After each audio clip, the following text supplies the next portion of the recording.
La Fédération ivoirienne de rugby est à la tâche des compétitions de jeunes à la politique de développement, en passant par la promotion du rugby féminin. Le bureau fédéral dirigé par Dr Tano Elvis ne lésine pas sur les efforts. Tidiane Camara, vice-président chargé des compétitions nationales et internationales, est avec nous ce soir pour évoquer ce programme, ma foi, très ambitieux. Et il arrive tout de suite sur notre plateau pour nous en dire un petit peu plus.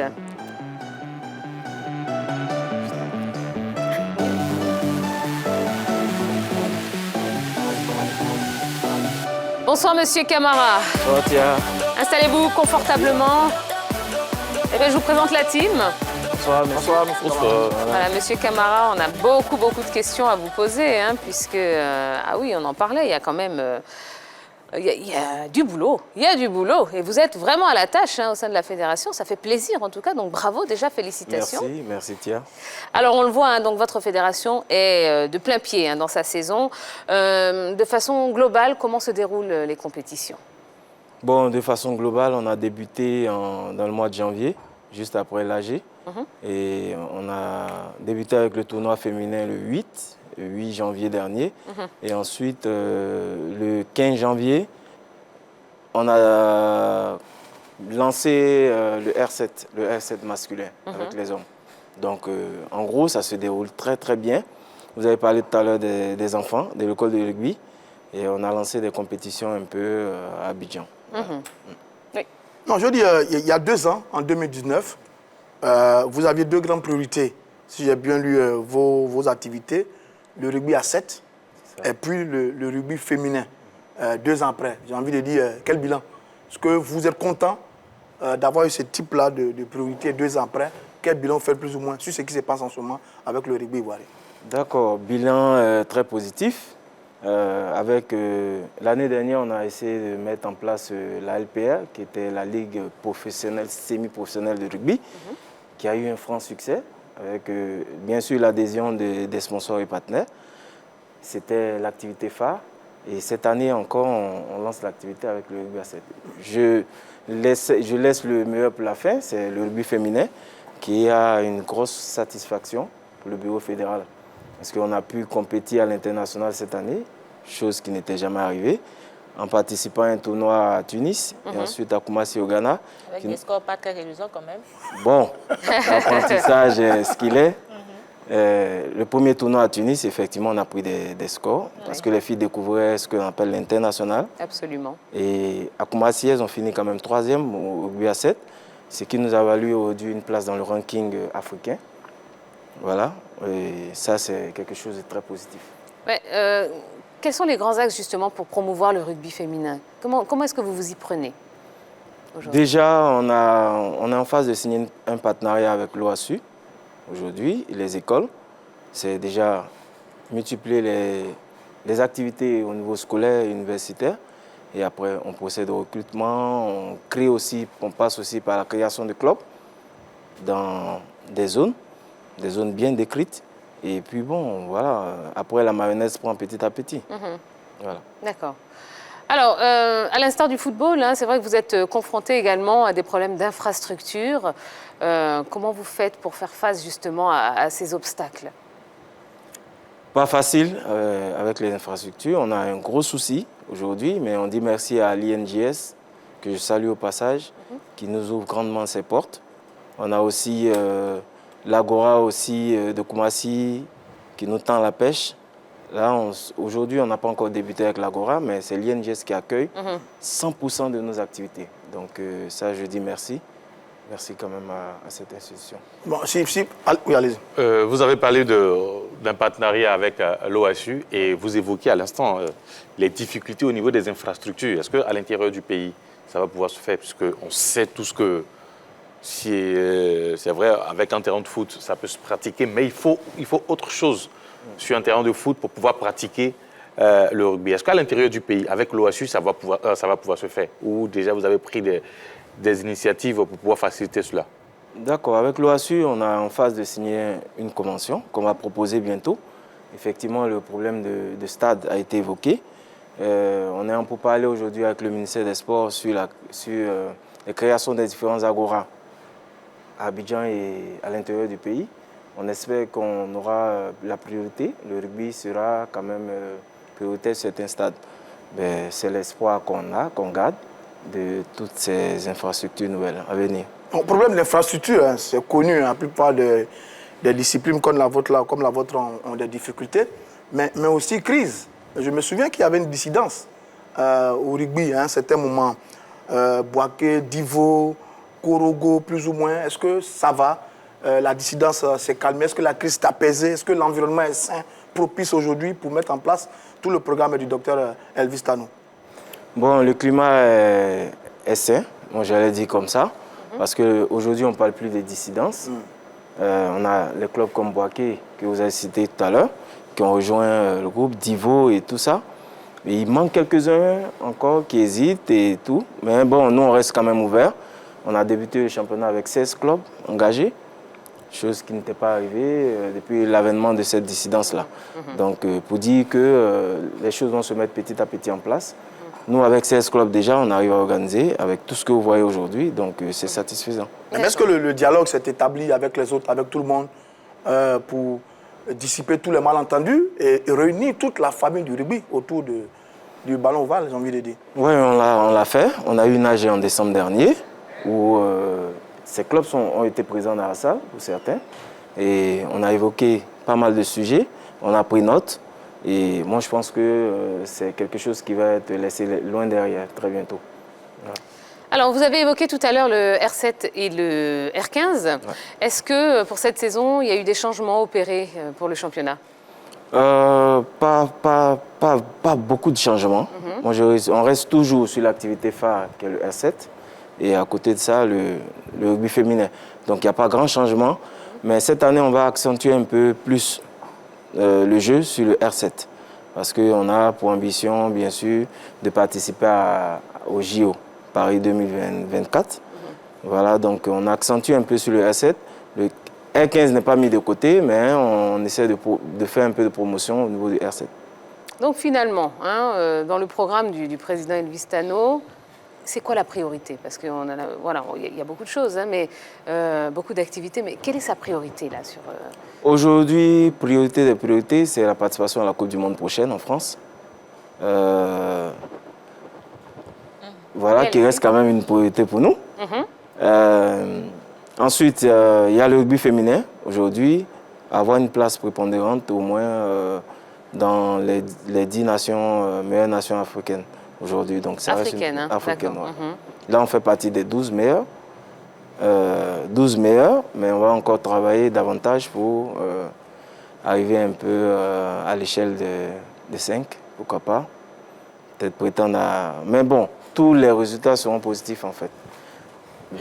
Justement, je voulais savoir si vous avez les moyens d'y arriver, parce que pour avoir suivi quelques entraînements des filles, des femmes par rapport au rugby féminin, c'est pas encore ce qu'on voit par exemple avec d'autres formations. Là, on sent qu'elles apprennent encore. Est-ce que vous avez les moyens pour pouvoir prétendre participer par exemple aux Jeux Olympiques ou prétendre à être dans le top 5 du rugby féminin en Afrique? D'accord. Oui, comment? On va pas rêver grand tout de suite. J'avais dit tout à l'heure qu'on a participé à nos premières compétitions. Donc, du coup, on reste quand même objectif et quand même, on garde la tête sur les épaules. Nous, aujourd'hui, moyens humains, on commence à en avoir au niveau des participantes. Et les moyens financiers, puisque vous avez généralisé les moyens financiers, on cherche toujours. On cherche toujours et c'est une occasion pour nous d'appeler un peu tout le monde autour de cette balle ovale-là. Alors, restons plutôt dans l'optique de l'OASU, où vous partez à l'intérieur du pays, vous détectez les talents. Ensuite, c'est quoi après avoir détecté ces talents? Parce que normalement, après l'OASU, on retient les meilleurs de chaque département ou de chaque région. Ensuite, ces meilleurs-là vont où? Et ils intègrent des clubs ou ils intègrent plutôt des clubs ou c'est quoi, une académie fédérale qui existe? C'est là quoi la suite? Bon. Déjà, ces détectés-là vont déjà intégrer certains clubs de la région. De la région? De la région, dans un premier temps. Mais on a un projet phare aujourd'hui qui est l'Académie Max Brito, qui va regorger ces meilleurs-là. Un peu comme l'académie qu'on a connue, Mimo Sifcom, on est en train de tendre vers cette académie-là. Donc ça se met en place, effectivement, ce projet, en collaboration avec le CNO et bien sûr l'OASU. Donc, in fine, on va pouvoir mettre au moins cette académie et puis prendre ces meilleurs là. Bon, le rugby à 15, c'est connu. Hein. Ensuite, vous avez le rugby à 7, rugby féminin, détection. C'est pas un peu trop pour votre fédération, pour une fédération qui n'a pas grand moyen vraiment? C'est pas un peu trop? Est-ce que vous n'avez pas le sentiment d'être un peu, excusez-moi, d'être un peu dispersé avec toutes ces activités pour une modeste fédération comme la vôtre? Non, je dirais non. On est accompagné dans pas mal de projets tels que l'Académie Mars Brito, par des partenaires, des expats qui ont joué pour la Côte d'Ivoire aujourd'hui, qui sont en Europe, qui essaient de mettre ce projet en place. Et d'un point de vue humain, aujourd'hui au sein de la fédération, on a pas mal de techniciens assez outillés. On essaie de dispatcher ces tâches un peu à tout le monde pour qu'on ait quand même un résultat. Mais la priorité reste quand même la participation aux Jeux Olympiques. Et puis la vulgarisation, Paris 2024. Et la vulgarisation aussi du rugby féminin un peu sur toute l'étendue du territoire. Voilà. D'accord. Je voudrais qu'on parle de la Coupe du Monde, hein, puisque le dernier tour des qualifications se joue à Paris bientôt. Comment vous vous préparez à ce beau rendez-vous? On se prépare, déjà on a eu un stage le week-end dernier. Il y a un stage prévu avec ceux d'Abidjan ici à la fin du mois de février. Donc, il y a un stage encore de prévu en mars, avec à la clé un match amical international contre l'Algérie. Je pense qu'on met les moyens. La fédération essaie de mettre les moyens, le président Elvis Tano, pour seuls les stages peuvent permettre aux joueurs de se connaître, de se frotter, et pour ces grandes échéances-là. Donc, on se prépare petit à petit vers cette qualif-là. Ouais. On n'a pas beaucoup de places qualificatives pour l'Afrique, hein? Je crois que c'est une place, non? Oui, une place. Alors, donc, Afrique du Sud, Zimbabwe, Namibie, Égypte, Algérie, tout cela. Bon, nous, on fait comment pour s'en sortir? Nous, on a déjà battu la Namibie ici en Côte d'Ivoire, qui reste quand même un gros calibre. Ah oui, ah oui. Donc, on ne part pas en victime résignée non plus à cette compétition. Donc, on a notre mot à dire. D'entrée de jeu, on va rencontrer le Zimbabwe, qui reste quand même une grosse nation. Mais soyez optimiste. Comparé à la Namibie, le Zimbabwe n'est rien. D'accord. Je ne veux pas vraiment... Non, mais bon... Mais on ne va pas en victime résignée, on va aller plein fouet, déjà battre le Zimbabwe et puis continuer la suite. Alors, dans votre effectif, quel est le quota des locaux s'il y en a et des expatriés? Aujourd'hui, difficile de le dire parce que les stages permettent de détecter les meilleurs. Donc, à quelques mois de la compétition, on saura vous dire. Pour l'instant, on est dans la phase de détection. Mais les locaux aussi, on les place dans cette sélection. Mais pour l'instant, difficile de donner des chiffres. Okay. Alors, il y a un phénomène qui court au niveau du football, c'est-à-dire la recherche des binationaux. Ceux-là qui viennent accompagner l'équipe nationale, c'est-à-dire ceux souvent qui ont la double nationalité et souvent qui sont en Europe ou la plupart du temps en France. Voilà, c'est le pays où on voit plus de binationaux évoluer et surtout rejoindre l'équipe nationale au niveau du football. Est-ce qu'au niveau de la fédération de rugby, on pense à cela, à rechercher des Ivoiriens qui peut-être se retrouveraient dans d'autres fédérations pour venir étoffer l'effectif de l'équipe nationale? Oui. Et si oui, ils sont au nombre de combien? Très exactement, on a 5 binationaux aujourd'hui qui sont dans l'effectif des joueurs de rugby. Et aujourd'hui, on a bataillé pour avoir un joueur qui avait déjà joué dans des catégories inférieures avec l'équipe de France, qu'on a pu piocher. Et je pense que ça, c'est une belle pioche quand même pour la Côte d'Ivoire. Donc ça existe chez nous, déjà, depuis bien longtemps, mais le sélectionneur Edgar Babou est à pied d'œuvre pour pouvoir en avoir plus de binationaux. Aujourd'hui, la demande est vraiment grande au niveau des binationaux et nous, on les accueillera à bras ouverts. Je crois le nombre des binationaux, mais pas des locaux. Elle insiste. Elle tient ses chiffres. Voilà. Non, jusque-là, il y en a pas. Ça fera l'objet d'une prochaine invitation. Voilà. Bon, Monsieur Camara, dernière question. Je voudrais qu'on revienne donc sur la fédération. Aujourd'hui, que pèse véritablement le rugby en termes de licenciés ici? En termes de licenciés, aujourd'hui, on a près de 5000 licenciés, quand même, sur tout l'étendue du territoire. Et moi, je dis tout simplement qu'il y a un gros boulot de développement qui est en train d'être fait à travers des pôles de développement qui ont été décrits selon une cartographie bien définie. On est à pied d'œuvre. Je pense que d'ici 2023, on risque d'atteindre la barre des 10 000 licenciés quand même. Sans vouloir nous vanter, mais il y a quand même le travail, c'est à la base. C'est à la base, c'est par ces écoles-là, ces établissements. Je pense qu'on aura un nombre croissant de licenciés très bientôt. D'accord. Eh bien, c'est tout ce qu'on vous souhaite. Merci. Merci beaucoup d'être venu sur le plateau. Bonne chance, bonne continuation. Hein. J'ai une invitation à vous faire parce que le 8 mars, qui est la journée féminine, la Fédération ivoirienne va organiser un gros événement à INJS. Oui. Et je pense que votre invitation sera là et on profite. Elles pourront jouer, non? Non, pas jouer. On ne va pas prendre le risque de faire attendez. Mais bon, la présence suffira. Vraiment, il y a... c'est pour jouer, hein? Non. Ah ben voilà, donc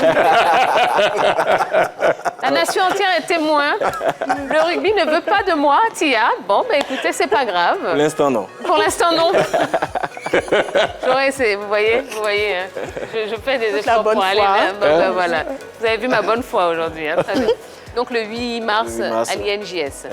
C'est en faveur du 8 mars, mais ça va se faire le 12. Le 12 mars, donc à l'INJS.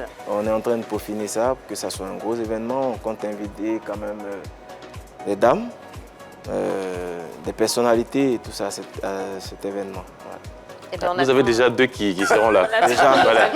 Vous avez déjà 2. Ça réduit la grande liste. Voilà. Très bien. Merci beaucoup, monsieur Camara. Bonne continuation. Merci. Et beaucoup de succès. Merci. On vous suit en tout cas, on vous suit. Merci à la team. Avec grand plaisir. Allez, on va marquer la première pause de la soirée. Ne bougez pas, juste après la pub. Eh bien, nous recevrons notre deuxième invité, le journaliste qu'on ne présente plus, non, Rach Nguessan, qui sera avec nous sur le plateau. Il a vécu la CAN de l'intérieur. Il va nous donner 2-3 dossiers, bah oui, évidemment. Donc, n'hésitez pas à continuer à lui poser des questions sur la page Facebook de la 3. On revient juste après la pub. Allez, à tout de suite.